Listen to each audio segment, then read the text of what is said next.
కాంగ్రెస్ అసమర్థ పాలనను ప్రజలు చీకొడుతున్నారని కేటీఆర్ అన్నారు. రాష్ట్రంలో మళ్లీ వచ్చేది బీఆర్ఎస్ఏనని, ముమ్మాటికి భవిష్యత్తు అంతా గులాబీ జెండాదేనని అన్నారు. న్యాయస్థానాలపై బీఆర్ఎస్ కు నమ్మకం ఉందని, రైతు ధర్నాకు అనుమతి ఇచ్చిన హైకోర్టుకు కృతజ్ఞతలు తెలిపారు.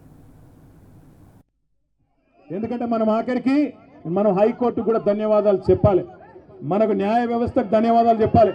ఎందుకంటే రేవంత్ రెడ్డి ప్రభుత్వం అడ్డుకునే ప్రయత్నం చేసిన హైకోర్టు దేశంలో ఇంకా న్యాయం ఉన్నది, ధర్మం బతికే ఉంది కాబట్టి రైతుల పోరాటంలో న్యాయం ఉందని చెప్పి హైకోర్టు కూడా అంగీకరించి ఇవాళ పర్మిషన్ ఇచ్చి ఈ క్లాక్ టవర్ సెంటర్లో మనకు ఇవాళ సభ జరుపుకునే ధర్నా జరుపుకునే అవకాశం ఇచ్చినారు.